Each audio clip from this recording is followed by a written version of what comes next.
Alors, je ne sais pas si ça va s'afficher sur les slides, mais comme vous l'avez dans le programme, le premier thème de la journée est intitulé « Une réglementation, 28 façons de l'appliquer ».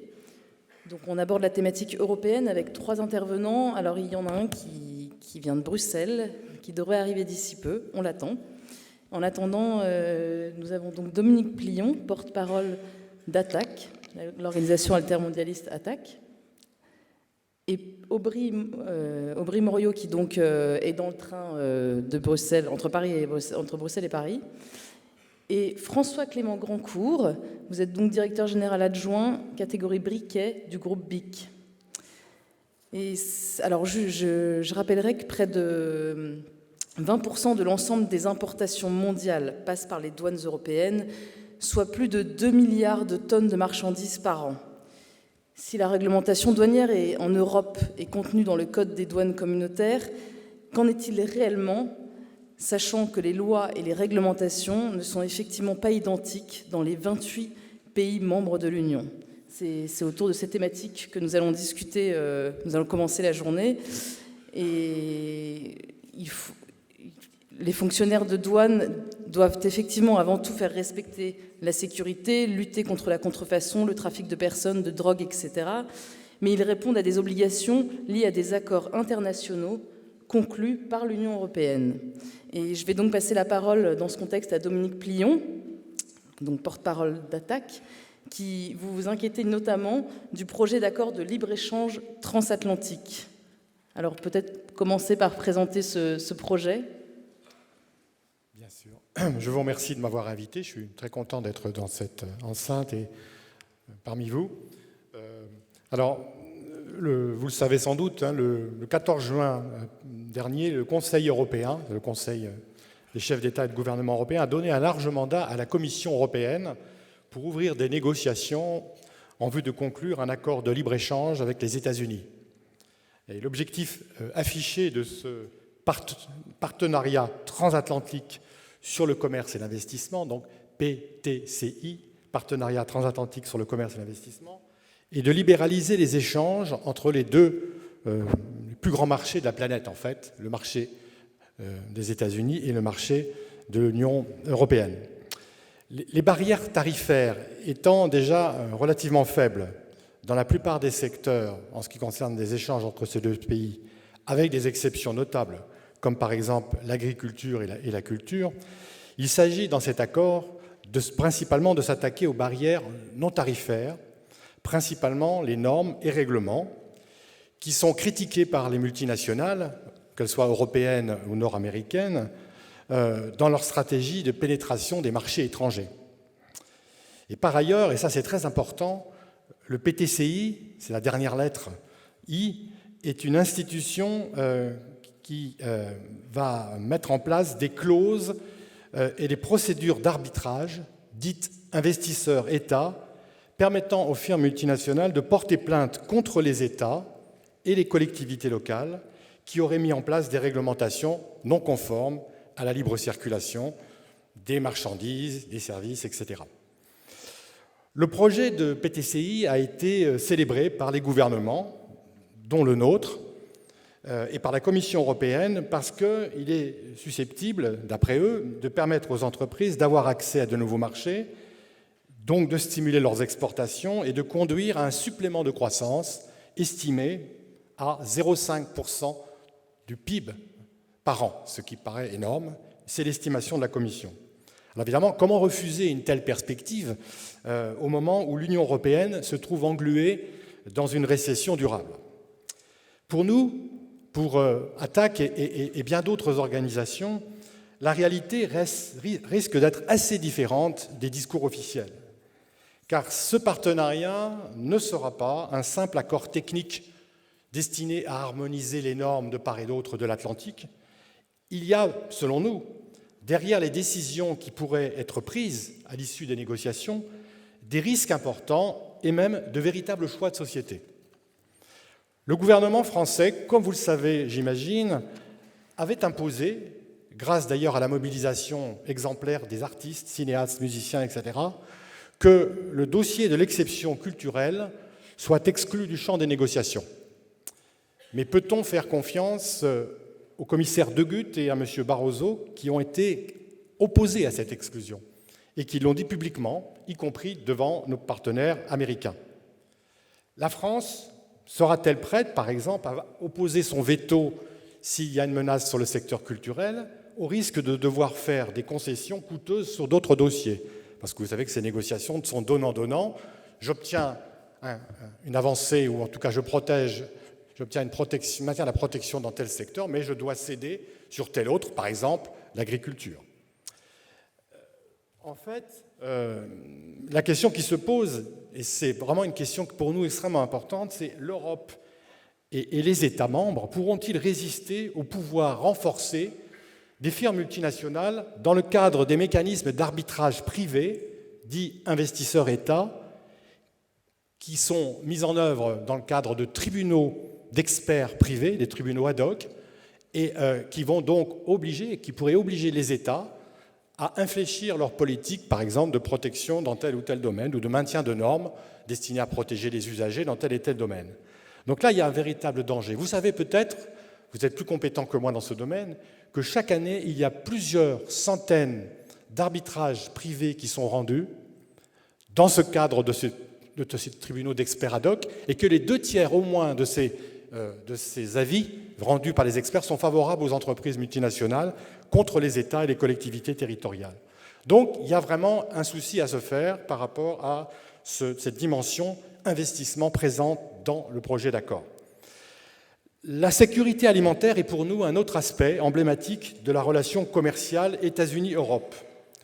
Nous pensons qu'il y a un risque important de voir les multinationales américaines obtenir la levée des normes sanitaires interdisant aujourd'hui l'importation dans l'Union européenne de viande chlorée ou hormonée, ou encore de plantes génétiquement modifiées. Autre domaine où nous pensons qu'il y a des soucis à se faire, en tout cas que nous devons être tous très vigilants, c'est celui de la propriété intellectuelle. Les enjeux, là, sont considérables, en effet.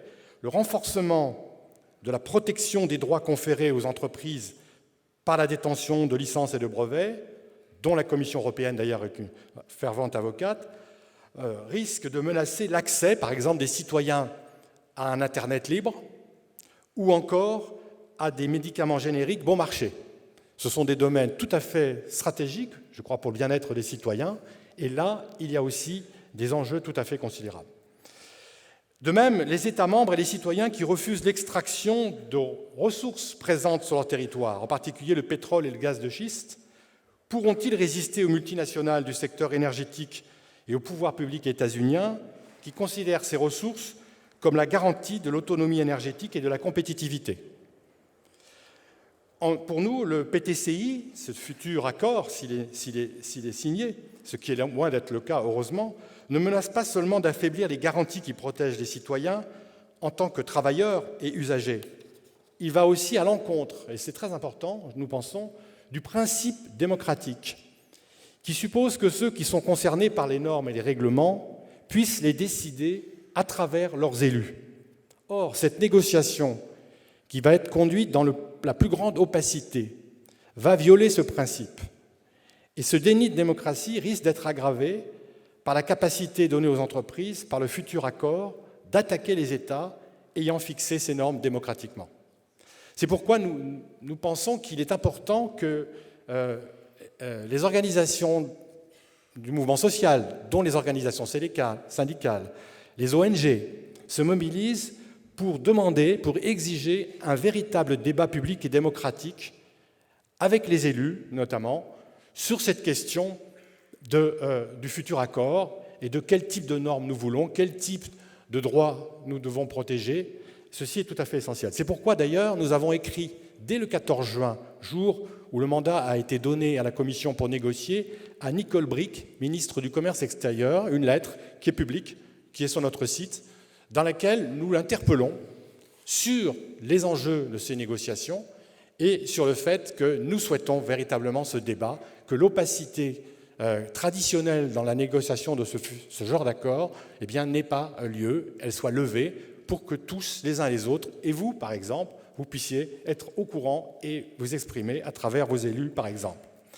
Et pour terminer, je dirais que nous avons été à l'origine d'une mobilisation pour la mise en place d'une plateforme à partir d'organisations intéressées par ce débat, et que nous avons eu notre première réunion la semaine dernière où il y avait une trentaine d'organisations, dont des organisations syndicales d'ailleurs, pour discuter et voir comment nous organiser pour organiser ce débat public sur le futur accord, ou en tout cas sur les négociations qui sont en cours depuis peu. Je vous remercie.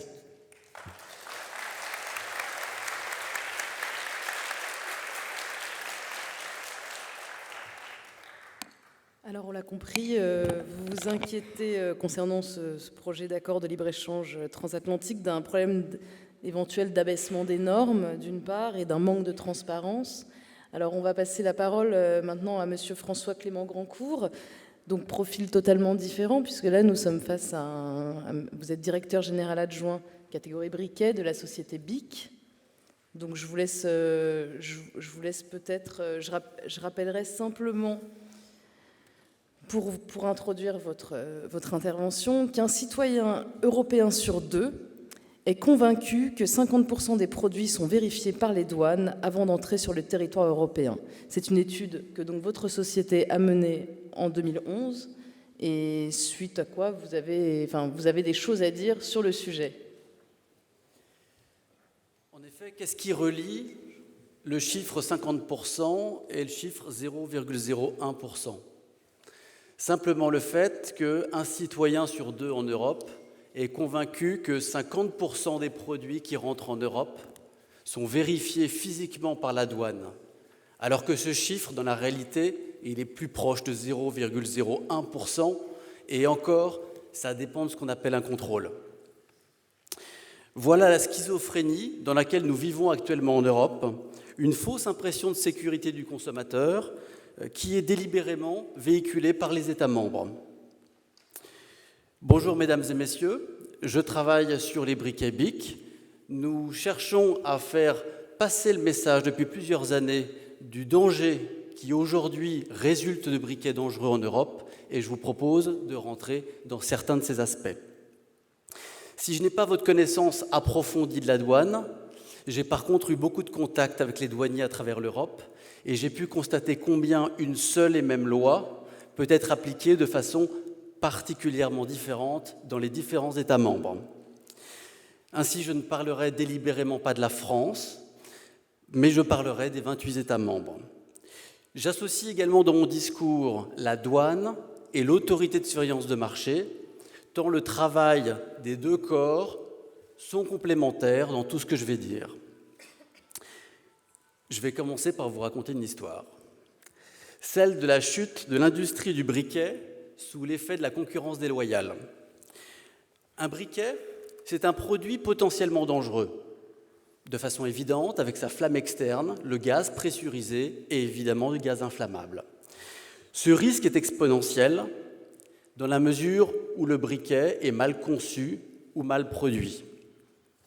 C'est la raison pour laquelle, étant donné les accidents et les coûts sociétaux associés, la Commission européenne a décidé en 2006 de rendre obligatoire des normes de sécurité sur les briquets. Cette application était censée entrer en vigueur en 2008. 5 ans après, voilà les résultats. 81% des modèles de briquets vendus en Europe sont non conformes à la première exigence de la décision de la Commission. 75% des modèles de briquets vendus en Europe sont non conformes à la deuxième exigence.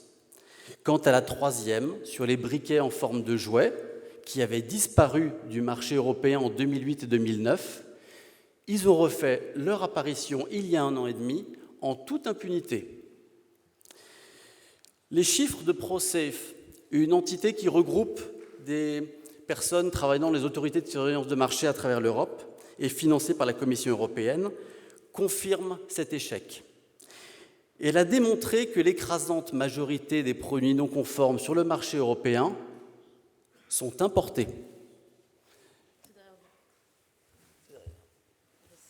Ça va venir dans 1 minute. Voilà. Alors, désolé, c'est en anglais, j'ai juste repris le chart officiel.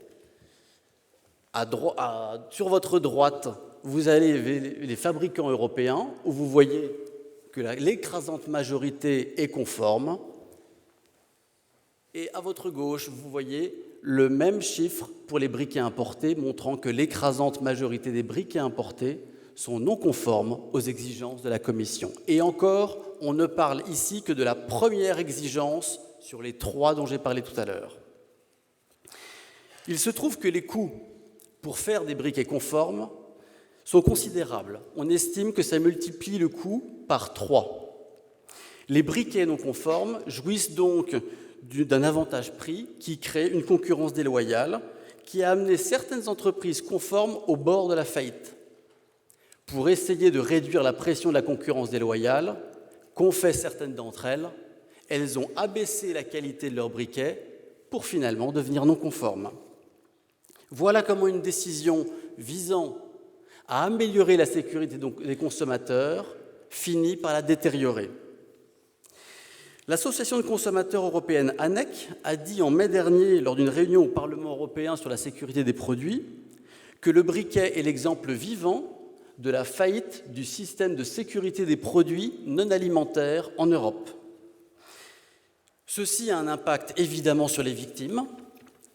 Ceci a un impact également sur l'économie. Les coûts sociétaux sont considérables. Sur les briquets, ils se comptent au niveau européen en milliards d'euros.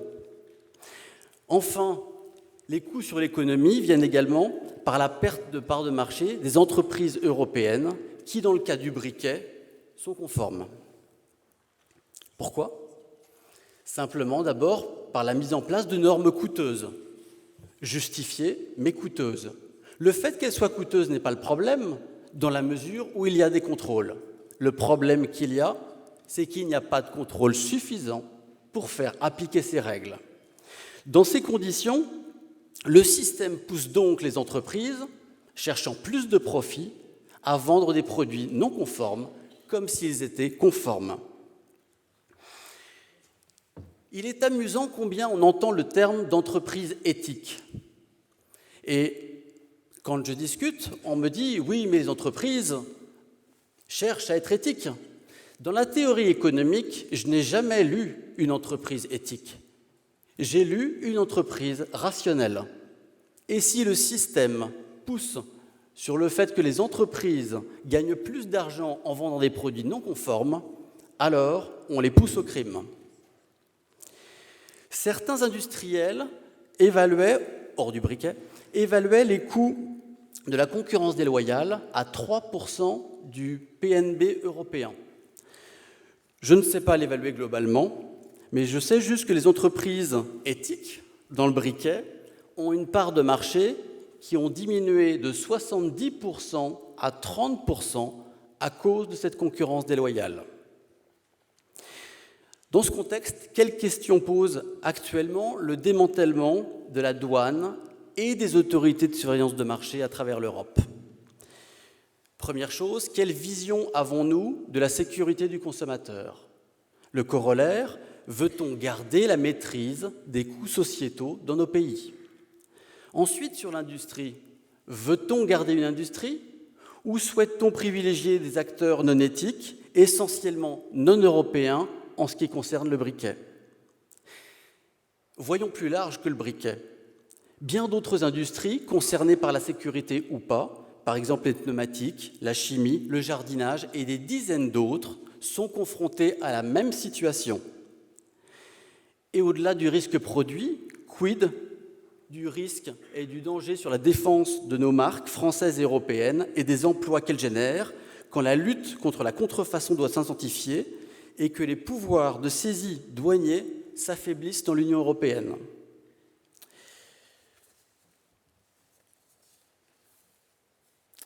Une règle, 28 façons de l'appliquer. Je vous propose de voir 3 exemples. Le premier, les amendes. Vous voyez derrière moi, pour la même infraction, le niveau maximum des amendes qu'il est possible de donner pour les autorités de surveillance de marché ou pour les douanes sur la sécurité des produits. Quand vous voyez telle différence, comment s'étonner que des entreprises décident de déménager d'un pays à l'autre pour réduire leur exposition aux amendes.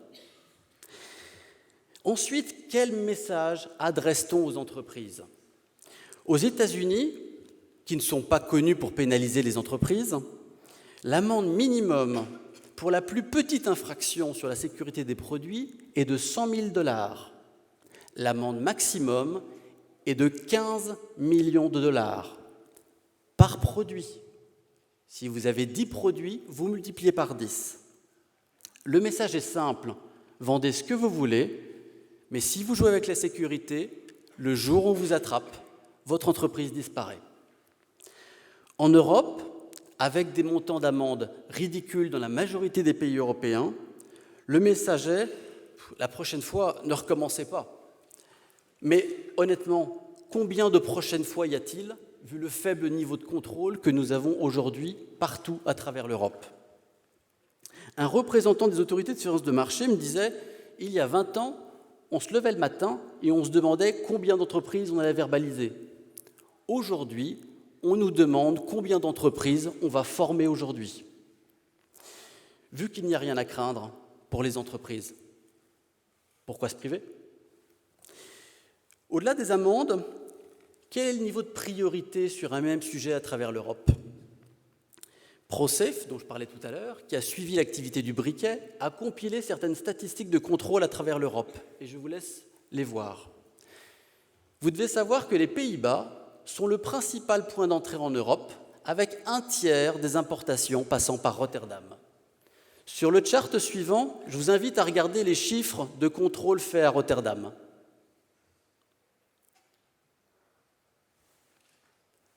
Pour plus de 300 millions de briquets par an.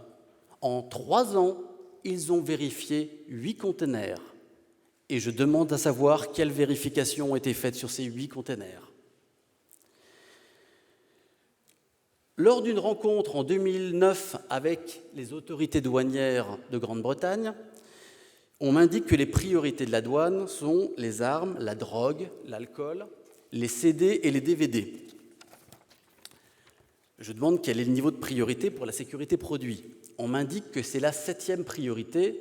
On m'indique également qu'au sein de cette priorité, les briquets ne sont pas en tête de liste. Avant que j'aie le temps de réagir, ils me disent « de toute façon, on n'a jamais réussi à aller jusqu'à la 7e priorité ». Ensuite, ce briquet, dont je cache la marque, a amené un accident grave en 2008 en Grèce sur une femme. Les autorités l'ont testé, l'ont trouvé lourdement non conforme, ont fait une évaluation de risque, l'ont trouvé risque grave, l'ont rappelé du marché et 11 États membres les ont suivis. Jusque-là, parfait. Le souci, c'est que j'ai acheté ce briquet-là la semaine dernière au Parlement européen. Pourquoi ? Parce que les autorités néerlandaises considèrent que le risque n'est pas grave. Comment se peut-il qu'à travers l'Europe, un seul et même modèle de briquet soit considéré en risque grave par un État et en risque mineur par un autre ? Ce genre d'incohérence amène les entreprises, certaines entreprises non éthiques, à privilégier certains points d'entrée en Europe. Ensuite, 28 États, 28 volontés d'agir. Au début, quand la décision allait être mise en place sur les briquets, on se disait, comme tout le monde, les États du nord de l'Europe vont probablement agir très vite. Ça n'est pas le cas. Les États qui sont le plus efficaces aujourd'hui en ce qui nous concerne, ce sont les États du sud de l'Europe. Ensuite, il y a un deuxième groupe d'États. Les États qui, véritablement, n'ont pas la possibilité, n'ont pas les moyens de faire appliquer quoi que ce soit. Enfin, les derniers, et c'est sur cela que je souhaite insister, il y a les États qui pratiquent du dumping douanier délibéré. En bref, s'il vous plaît, messieurs les douaniers, s'il vous plaît, autorité de surveillance de marché, fermez les yeux. Le dumping des États, de cette façon-là, au sein de l'Union européenne, est une véritable cause du démantèlement, notamment des douanes. Les Pays-Bas, par exemple, font tout pour paraître exemplaires. Ils organisent de très nombreuses visites de Rotterdam. Mais c'est assez amusant parce qu'ils ne disent jamais que pour vérifier 900 000 containers non alimentaires par an, il n'y a qu'une personne et demie. Le problème, c'est qu'au lieu de traiter le mal, beaucoup d'États, pour sauvegarder leurs plateformes portuaires ou aéroportuaires, prennent la même direction et démantèlent leurs équipes. Là encore, le problème est dans les États membres, pas au niveau de Bruxelles. Maintenant, regardons quand même Bruxelles. En ce moment, il y a un texte en discussion sur les instruments de défense commerciale, les taxes anti-dumping, taxes anti-subvention par exemple. Devinez quoi ? La douane n'est pas discutée. Comment peut-on faire appliquer une taxe anti-dumping et une taxe anti-subvention s'il n'y a pas de contrôle de la douane ? Ça n'est pas possible, et nous le savons particulièrement bien. Il y a eu une taxe anti-dumping sur les briquets pendant 20 ans qui n'a pas été appliquée. Comment expliquer cela ? Simplement par l'abandon des contrôles physiques. Quand 99% des contrôles se font sur papier qu'on peut obtenir frauduleusement particulièrement facilement, il n'est pas étonnant que tout passe. Du côté des droits de douane également en Europe, nous sommes la zone géographique dans le monde qui a les plus bas droits de douane au monde, 3% en moyenne. Les États-Unis, 9%. Sur les briquets, ils sont de 2,5% à l'entrée à l'Europe, mais ils sont de 25% à l'entrée en Chine. Comment sont financées les douanes ? Notamment par les taxes douanières. Alors, si on résume, démanteler nos douanes, démanteler nos droits de douane, ça veut dire faire rentrer à peu près tout et n'importe quoi en Europe. Ça veut dire ne plus avoir de fonds pour financer la douane. On est typiquement dans une double peine qu'on s'inflige nous-mêmes. Comme on démantèle la douane, il faut bien simplifier les tâches. Par exemple, stopper les saisies lors des soi-disant simples transits de contrefaçon. En 2012, les douanes européennes ont saisi près de 40 millions de produits suspectés d'apporter atteinte aux droits de propriété intellectuelle, contre 115 millions en 2011, soit une diminution de 65%. Cette forte baisse s'explique notamment par la décision de l'arrêt Nokia-Philips pris en décembre 2011 qui limite le contrôle des marchandises en transit. Qui est gagnant ? Les contrefacteurs. Qui est gagnant encore ? Les plateformes portuaires. Qui est perdant ? Les douanes, qui sont privées de leur pouvoir de contrôle et de saisie des contrefaçons en matière de transit, et également les marques, dont beaucoup sont européennes. Maintenant, quelles sont les solutions ? Clairement, la solution, ce n'est pas le protectionnisme. C'est par contre le retour d'une concurrence loyale avec le retour des responsabilités régaliennes de l'État. Je vous laisse voir derrière moi que cette position est tenue à tous les niveaux de la société. Bruno Bick, notre chairman, l'a indiqué dans un article au Figaro à la fin du mois d'août que vous voyez sur fond jaune. Ok, mais comment financer ? Déjà les amendes. Un projet est actuellement à l'étude à Bruxelles de faire monter les amendes potentiellement à 10% du chiffre d'affaires mondial en les alignant sur le système des cartels. Ce montant revenant à ce moment-là dans les caisses des autorités de surveillance de l'État ou des douanes. Combien de contrôles pourrait-on financer avec de tels montants ? Ensuite, deuxième point, avec une collection, une récupération des droits de douane et des instruments de défense commerciaux qui sont majoritairement détournés, on a également une deuxième source de financement. Oserais-je mentionner également le retour de taxes douanières équitables ? Enfin, les coûts sociétaux. J'indiquais tout à l'heure que sur les briquets, ils se comptent en milliards d'euros par an. En Amérique du Nord, après la mise en place et le respect correct d'une des 3 normes de sécurité imposées par la Commission européenne, ils ont assisté à une chute des accidents de plus de 60%. Cela veut dire que sur ces milliards dont on parle de coûts sociétaux sur les briquets, combien de contrôles pourrait-on effectuer en utilisant cet argent de façon anticipée plutôt que de traiter les personnes après les accidents.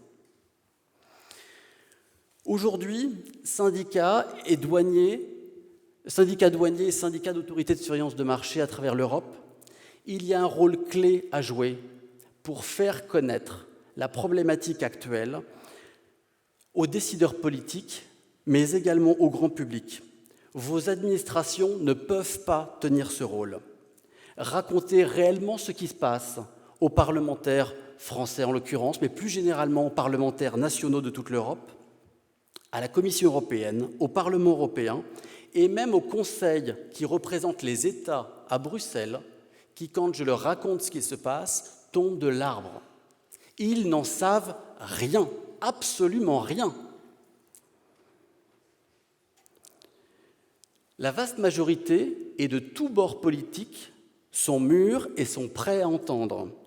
Si des entreprises et des syndicats de douane et d'autorités de surveillance de marché rapportent la même réalité des choses, c'est quand même bien qu'il se passe quelque chose. Merci.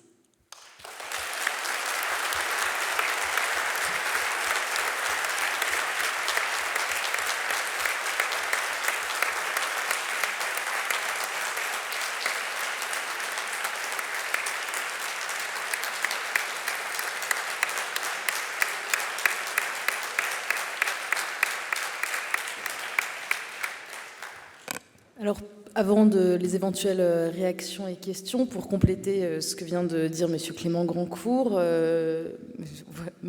Morio nous a rejoints. Son train est bien arrivé. Donc, vous êtes président fédéral de l'Union nationale des services publics, UNSP, secteur finance, à Bruxelles, membre de l'UFE, l'UFE étant l'Union des personnels des finances en Europe. Alors, je crois que l'UFE est d'avis qu'il existe effectivement, comme l'a souligné Clément Grandcourt, un lien direct entre l'accroissement des activités commerciales illicites et la baisse de la perception des taxes liées à la consommation et à la réduction continuelle du personnel. Et dans ce contexte, je crois que votre témoignage de Bruxelles peut éclairer le débat. Surtout que je vous parlerai aussi de ce qui s'est passé en Belgique, puisque ce qu'on m'avait un petit peu demandé d'introduire au-delà de l'aspect européen. Moi, je suis un petit peu stressé parce qu'après l'intervention que je viens d'entendre, j'ai plutôt l'impression que le syndicaliste a déjà parlé. J'ai d'ailleurs envie de lui dire que je l'inviterai volontiers à un de mes congrès, où l'administrateur général de la douane sera convié, M. Colpin. Vous le connaissez certainement puisqu'il a fait campagne que pour des grands postes au niveau mondial. Alors je vous remercie pour cette invitation. Ça fait tout drôle, nous le petit pays, la petite Belgique juste à côté, d'être invités par nos grands collègues français. Même si je dois reconnaître, j'en discutais encore avec mon technicien douane, puisque je ne suis pas un technicien douane, je suis de la fiscalité. Chez nous, c'est un grand département où il n'y a pas de cloison. Enfin, c'est ce qu'on dit, en tout cas, puisqu'on est censé pouvoir même passer d'une administration à l'autre. C'est la grande réforme qui est voulue. Et donc, je vais vous expliquer cette grande réforme à la belge, mais vous verrez, on y arrivera en disant qu'elle est européenne, tout à fait, et qu'elle a des conséquences assez dramatiques sur le contrôle douanier. La fonction publique en Belgique a entamé une réforme au début des années 2000, une réforme appelée Copernic. Je pense que je vois cette appellation-là dans d'autres revues syndicales françaises, comme quoi sans doute nos dirigeants européens parlent-ils entre eux. Mais chez nous, elle a été vite arrêtée, cette réforme, parce que bien évidemment, toute réforme coûte. Et quand on a estimé les coûts, on a décidé de stopper cette réforme. Sauf dans le département des finances. On a appelé cette réforme Coperfin, dès 2002. Maintenant, on est à Coperfin 2.0. Il faut vivre avec son temps. Alors, il y avait principalement, au niveau syndical, nous, on va vous dire qu'il y avait deux objectifs. C'est la modernisation du département par le biais, entre autres, de l'informatisation des processus. Cela veut dire, en termes syndicaux, faire passer le personnel, je parle de l'ensemble de notre département finance, de 33 000 agents à 10 ou 15 000. Le premier chiffre cité était 10 000. Vu les protestations syndicales, on a dit ce sera 15 000. Nous savons très bien qu'à terme, ce sera 10 000. Alors j'ai entendu ici à côté de moi, vous voyez déjà la problématique du contrôle physique. L'autre aspect moins connu, mais qui est très important en Belgique, c'était soi-disant la dépolitisation de l'administration. Concrètement, et sans vouloir être poujadiste, je peux vous dire que cette réforme, elle a apporté plus de désorganisation que d'efficacité. Certains ont espéré que la douane serait épargnée du fait de ses obligations européennes ou de la spécificité de ses tâches. Pas uniquement fiscales, mais également de sécurité et santé publique, on en a parlé, de protection du consommateur. Ce fut loin d'être le cas. Heureusement, nous avons pu éviter l'idée en Belgique d'une agence douanière. Une agence douanière qui, bien évidemment, aurait été localisée, je l'ai entendu ici à côté aussi, vous vous en doutez, à Anvers, Antwerp.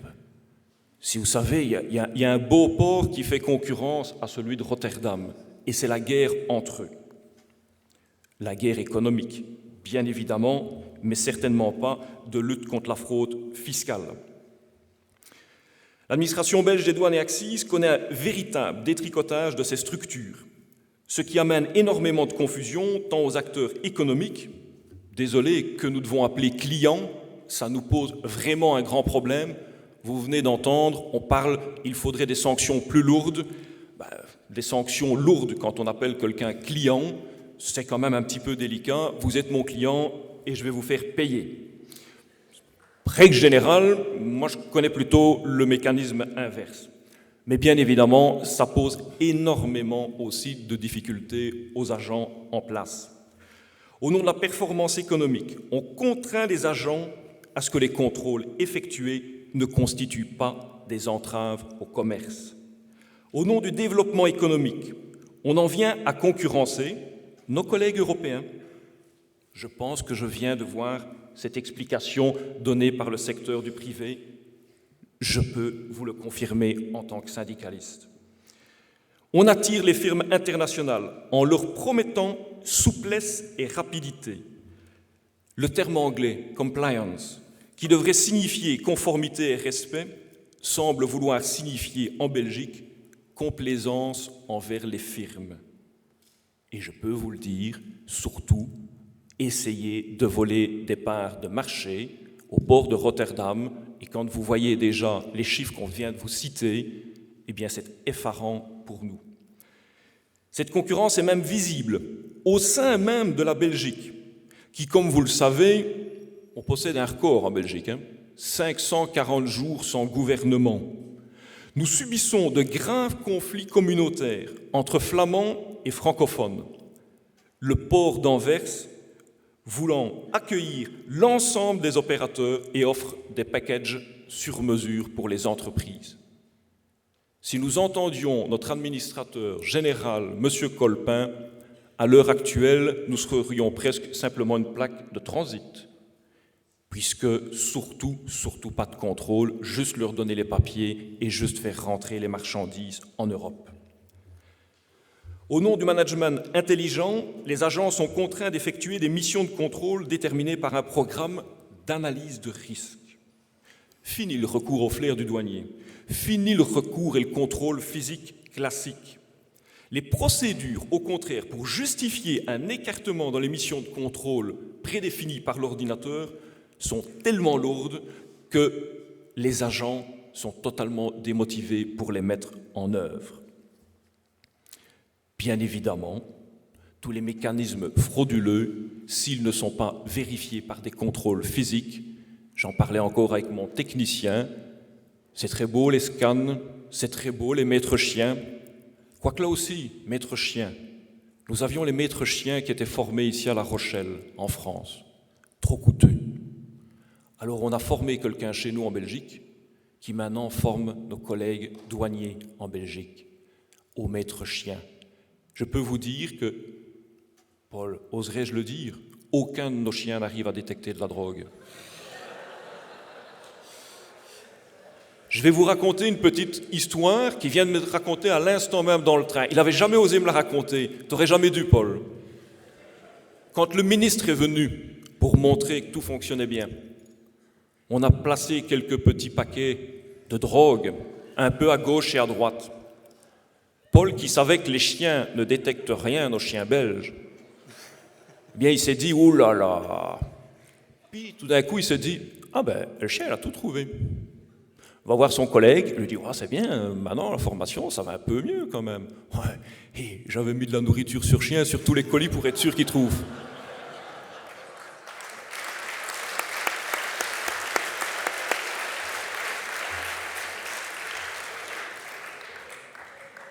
Alors c'est vrai que j'ai envie d'en rire, mais je peux vous assurer que sur le terrain, on a envie d'en pleurer.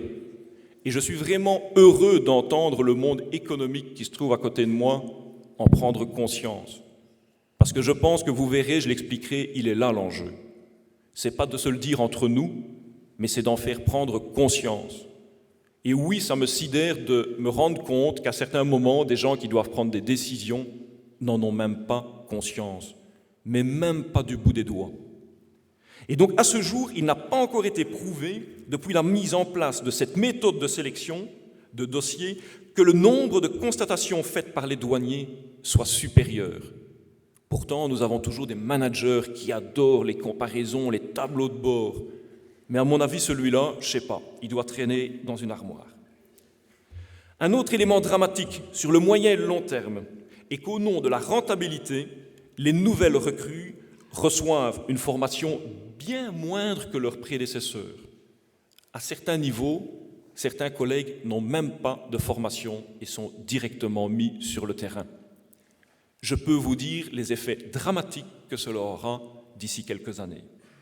Mais bon, j'étais encore en réunion avec l'autorité, puisque pour information, mon retard, et donc il était impossible pour moi de venir plus tôt.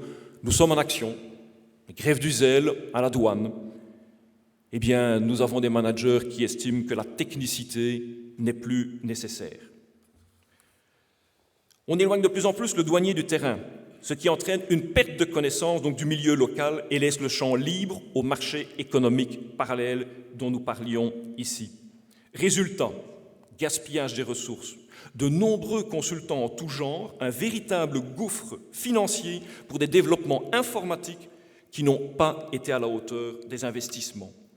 Des citoyens qui ne reçoivent pas le service qu'ils sont en droit d'attendre, à savoir la protection du marché, parce qu'il n'y a tout simplement plus assez de douaniers bien formés sur le terrain, pour ne pas dire pas de douaniers du tout. Et pourtant, j'ai envie de vous dire, nous sommes bien lotis en Belgique. On n'ose jamais citer le nombre de douaniers par rapport à des indicateurs comme le contrôle ou comme aux habitants comme l'Europe aime bien le faire. Parce que je peux vous assurer, proportionnellement, on est bien plus nombreux que la France. Pour vous aider à planter le décor, dernière décision de l'administration des douanes. Pour des raisons budgétaires, le nombre de contrôles de nuit et de week-end pour un service est limité à 2 par service sur une période de 2 mois. En tant que syndicalistes, nous avions failli titrer un communiqué de presse « Avis aux fraudeurs ». Une circulaire limite le nombre de contrôles en dehors des heures de bureau. Il vous reste donc environ 58 nuits de champ libre. Choisissez. Et on s'étonnera encore de voir la Belgique considérée comme le maillon faible de l'Europe, puisque ça, même l'Europe nous le dit, mais ça n'a pas l'air de tracasser. Conclusion, la réforme apporte la démotivation du personnel, soumis à des objectifs parfois démesurés et avec des moyens de plus en plus limités. Une concurrence malsaine entre collègues du fait des nouvelles procédures en matière d'évaluation qui déterminent maintenant votre rémunération. Eh bien oui, en Belgique, on lie évaluation et salaire à partir du 1er janvier 2014. C'est impensable pour nous, pour des agents qui exercent la puissance publique dont j'ai entendu parler, les missions régaliennes. Imaginez-vous, quand nous étions justement à l'UFE, nos collègues polonais, c'est ce qu'ils disaient. Plus de statut, c'est même carrément le chef de service qui pouvait engager ses agents à titre contractuel. On parle de contrôle physique, d'ouvrir un camion. Vous êtes sûr que si votre chef, qui est capable de pouvoir du jour au lendemain mettre fin à vos contrats, vous dit « ce camion-là, vous ne l'ouvrirez pas », est-ce que vous l'ouvrirez? Est-ce que vous risquerez votre carrière pour des conditions comme ça? Eh bien nous, oui, ça nous fait peur, bien évidemment. On nous dira que nous vivons dans un autre temps, nous sommes beaucoup trop syndicalistes. Eh bien non, moi j'ai peur sur l'avenir. Alors des supports forcément informatiques peu performants. Ils nous avaient annoncé des programmes que la NASA nous enverrait. C'est à peine si la capacité atteint celle des vieux Commodore. Des gens comme moi de mon âge, on sait encore ce que c'est qu'un vieux Commodore 64. Eh bien, c'est ce que nous avons, je peux vous assurer. Et nous arrivons à duper totalement l'Europe. Totalement. Ils ont beau faire des descentes, nous sur le terrain, nous sommes tenus au devoir de confidentialité. Il y a des mécanismes qui ne fonctionnent absolument pas. Il y a un ordinateur, on remplit à la main à côté. Mais bien évidemment, nous n'avons pas autorisation de le dire. Alors, la perte d'autonomie du douanier, je vous l'expliquais, ça c'est quelque chose, mais qui est valable dans l'ensemble de nos métiers fiscaux, c'est que maintenant c'est l'ordinateur qui vous dit ce que vous devez contrôler et vous ne pouvez absolument plus en déroger. Alors la concurrence entre administrations douanières, je vous l'ai expliqué, pour conserver ou attirer les opérateurs économiques sur le territoire, et ça, nos politiques, ils aiment bien se faire la concurrence, même s'ils se réunissent en disant vouloir développer une Europe forte. Les enjeux, vous l'aurez compris, sont principalement d'être acteurs de la protection de nos marchés. La mondialisation favorise les produits internationaux qui inondent nos marchés. Ces produits ne sont pas ou peu soumis aux mêmes règles que nos produits européens en termes de lois sociales, de travail, des enfants, de normes de sécurité. Nous ne nous étions pas concertés, pourtant, vous voyez, j'en arrive à la même conclusion. Si j'ai un petit conseil en tant que collègue belge, c'est que s'il vous plaît, nous avons déjà rencontré des collègues douaniers qui sont venus, on leur a expliqué, puisque chez nous ça dure, vous avez vu, depuis 2000, il faut quand même le temps de mettre tout ça en œuvre, mais on avait dit faites attention, ça va vous arriver. Eh bien j'ai envie de dire, s'il vous plaît, n'attendez pas pour agir, pour réagir. Nous avons fait confiance durant un premier temps au dialogue, à la concertation sociale constructive et respectueuse. Mais les managers ont changé. Nous n'avons plus en face de nous des partenaires, des hauts fonctionnaires agissant comme de véritables commis de l'État. Non, face à la table de négociation, si on peut appeler cette mascarade négociation ou concertation, nous avons des fonctionnaires à mandat ayant comme unique objectif le développement de leur carrière personnelle, leur évaluation, souvent basée sur des indicateurs de gestion dont la réduction drastique du coût de notre département et non le résultat de la lutte contre la fraude. Et bien évidemment, surtout, la reconduction de leur mandat. Ils ont perdu le sens du bien commun et de l'intérêt de la nation. Chez nous, puisque nous sommes une grande structure au niveau des finances, tous les métiers fiscaux sont rassemblés, il y en a même ce que l'on appelle des non-fiscaux, et bien même à l'intérieur du département, avec ce type de management, ils se font la concurrence entre eux. Pour preuve, hier, nous avons obtenu des avancées pour nos collègues douaniers. Eh bien, on nous dit, c'est pas grave, on ira chercher les moyens chez les autres. Eh bien, ça, c'est une catastrophe, parce qu'on travaille tout le temps sur enveloppe fermée. Alors, des gouvernements qui n'arrêtent pas de dire qu'il faut lutter contre la fraude, contre la contrefaction, contre la concurrence déloyale, il faut pouvoir aussi y mettre les moyens. Nous rapportons et nous protégeons nos entreprises. Alors il y avait un petit aspect aussi qui était l'autre objectif, qui était la dépolitisation. Est-ce que je dois réellement vous dire que ce fut un échec fondamental? La politisation n'a jamais été aussi forte dans notre département. Nous avons maintenant la notion de copinage, puisque nous perdons nos statuts, même pour les gens en place. Tout, puisque nous allons passer, ici aussi au 1er janvier 2014, dans des nouvelles structures, soi-disant voulues par l'Europe. Eh bien, même les agents en place devront rentrer dans un nouveau système et refaire une nouvelle carrière, et donc, de nouveau, devoir obtenir des sélections que pour pouvoir occuper leur propre poste. Alors ne laissez pas vos douaniers perdre leur statut, perdre leur autonomie. On nous en demande toujours plus, pour beaucoup moins. Jusqu'il y a peu, certains agents travaillaient de nuit et étaient payés 1 euro brut de l'heure. Vous en connaissez beaucoup de travailleurs prêts à sacrifier leur qualité de vie pour ce salaire indécent. Si ce n'est pour amour du boulot, alors un peu de respect et de reconnaissance. Sauvegardez vos emplois, sauvegardez vos marchés. Longtemps, nous avons choisi la voie de la négociation. Notre organisation n'utilise son droit de grève qu'en cas de situation extrême. Je pense que depuis que je suis président et depuis qu'Albert Van de Zandt qui me précédait, donc sur 18 ans, je pense que nous avons fait un jour, je dis bien un jour, de grève. Habituellement, nous procédons simplement, puisque nous respectons notre métier, par des manifestations en prenant des jours de congé de vacances. Nous utilisons la méthode japonaise, c'est exact. Pourtant, cette fois, en Front commun syndical, toutes les organisations syndicales représentatives en Belgique au niveau des finances se sont mises en commun. C'est assez rare que pour être cité. Eh bien, nous avons décidé d'entamer une seconde phase d'action. Nous avons été, comme toujours, nous avons fait des actions soft, des petites manifestations. Eh bien, nos collègues douaniers, par exemple, nous n'avons pas su les retenir. Ils ont maintenant décidé de partir à des actions beaucoup plus dures. Et je pense que d'ici au mois de décembre, nous serons systématiquement dans des actions très, très, très dures. Je peux vous le dire. Oui, nous avons trop attendu. Je peux me l'adresser à moi-même. Nous avions la naïveté de croire que nous obtiendrons le respect et le maintien des acquis sociaux par la négociation. Oui, nous devions faire comprendre l'utilité de nos métiers aux citoyens. C'est pour ça que je lance une invitation en Belgique à venir exposer ce que vous venez de nous dire. Et les enjeux quant à cette perte de qualité dans notre travail au profit de cette mondialisation uniquement profitable, désolé, au monde économique, mais pas aux citoyens lambda. Parce que même si j'ai entendu le monde économique à côté de moi parler et exposer, in fine, on a surtout parlé du client final qui lui était lésé dans ses droits, même si c'est à travers une société. Mais hélas, soyons honnêtes, toutes les sociétés ne réagissent pas de la sorte, puisque certaines sont bien contentes qu'il n'y ait absolument aucun contrôle.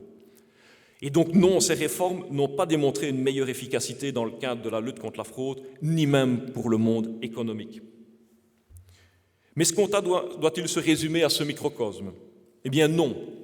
En Belgique, comme dans toute l'Europe, les fonctionnaires, et tout particulièrement les fonctionnaires fiscaux et douaniers, sont hélas devenus la cible du monde politique. Dénigrement, réduction des effectifs, manque de formation, remise en cause du statut et des quelques avantages.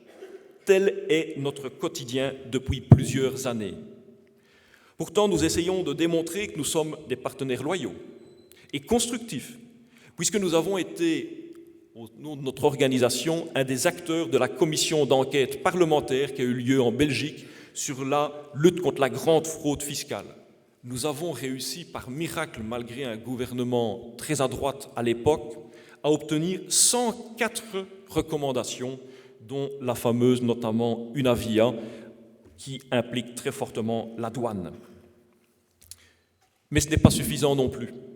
C'est pourquoi nous avons adhéré au projet de l'UFE. Comme membre fondateur, je peux vous dire que certains se posent souvent la question de l'intérêt de l'UFE. Moi, je peux vous dire qu'à l'heure actuelle, ça apporte une dimension européenne à notre action. Et vous l'entendez, c'est une concurrence déloyale même entre pays, entre États de cette soi-disant grande Europe. C'est pourquoi un organisme tel que l'UFE nous semble vraiment vital, surtout que l'UFE a la possibilité de négocier avec la Commission européenne, même si ces derniers temps, il freine de plus en plus. Nous étions là, à cet égard-là, plus souvent consultés par le passé. Mais par contre, je peux vous dire que le lobbying est de plus en plus puissant. Je pense que vous êtes chauvin. J'ose espérer que c'est sans doute grâce à la nouvelle présidence française, puisqu'il y a maintenant un président français à la tête de l'UFE, et ça change. C'est peut-être un petit peu plus à gauche. Je me risque, il m'en voudra. Mais des résolutions fortes ont été adoptées lors du congrès de Copenhague en 2012. Et même si je sais que je suis toujours très long et qu'on a déjà beaucoup de retard, mais il y a quand même quelques demandes, et on m'a dit de ne pas toutes les citer. Vous pouvez les retrouver très facilement en cherchant sur Internet. J'ai même vu en Belgique, en cherchant par Google, que je ne tombais pas d'abord sur mon site, mais sur le site de Solidaire Douane. Je suis fâché.